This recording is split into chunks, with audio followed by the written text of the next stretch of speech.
அஸ்ஸலாமு அலைக்கும் and hi everyone. எல்லோரும் எப்படி இருக்கீங்க? என்னங்க முடி கொட்டுதா, ஸ்கின் டல்லாக இருக்கா? அதுக்கு தான் இன்றைக்கி ஒரு சூப்பர் ரெசிபியோடு வந்திருக்கேன். நம்ம ஸ்கின், நெயில்ஸ் அண்ட் ஹேர் இந்த மூணுத்துக்கும் ரொம்ப தேவையான ஒரு பொருள் தான் பயோட்டின். அந்த பயோட்டின் ரிச் லட்டு தான் நம்ம இன்றைக்கி பார்க்க போகிறோம். இதை நீங்கள் பசங்களுக்கும் ஸ்நாக்ஸாகவும் ஸ்கூலுக்கு கொடுத்து அனுப்பலாம். செய்கிறதும் ரொம்பவே ஈஸி. நான் இதில் என்ன நட்ஸ் அண்ட் சீட்ஸ் சேர்த்துருக்கேன்னு டிஸ்கிரிப்ஷன் பாக்ஸில் கொடுக்குறேன், நீங்கள் செக் பண்ணிக்கோங்க. மறக்காமல் நம்ம ஊர் வேர்க்கடலை, எள்ளு அதெல்லாம் நீங்கள் சேர்த்துக்கோங்க.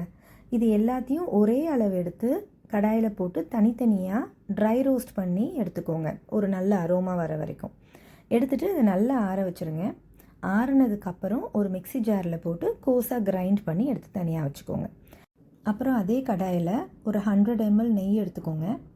அதில் நான் கரெக்டாக 1/2 கிலோ பேரிச்சம்பழம் எடுத்திருந்தேன். அதில் சீட்ஸ் எல்லாம் ரிமூவ் பண்ணிவிட்டு லோ ஃப்ளேமில் வச்சு நெய் மெல்ட் ஆனதுக்கப்புறம் இந்த பேரிச்சம்பழம் போட்டு நல்லா மிக்ஸ் பண்ணி விடுங்க. இந்த மிக்ஸ் பண்ண டேட்ஸையும் நெய்யையும் எடுத்து நீங்கள் கிரைண்ட் பண்ணி வச்சுருக்கீங்களே நட்ஸ் பவுடர், அதில் போட்டு நல்லா மிக்ஸ் பண்ணி லட்டு ஷேப்பில் பிடிச்சி எடுத்துக்கிட்டிங்கன்னா உங்களோட பயோட்டின் லட்டு ரெடி.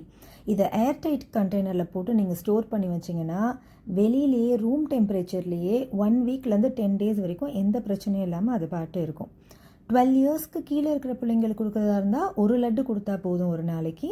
12 இயர்ஸ்க்கு மேலே இருக்கிறாங்கன்னா நீங்கள் 1லேருந்து 2 வரைக்கும் சாப்பிட்லாம். எல்டர்ஸ்க்கும் கொடுக்கலாம். இது ரொம்ப சேஃப் தான். ஸோ இதை கண்டிப்பாக ட்ரை பண்ணுங்கள். ஹெல்த்தியாக இருங்க. ஜஸாக்கல்லாஹு ஹைர் ஃபார் வாட்சிங்.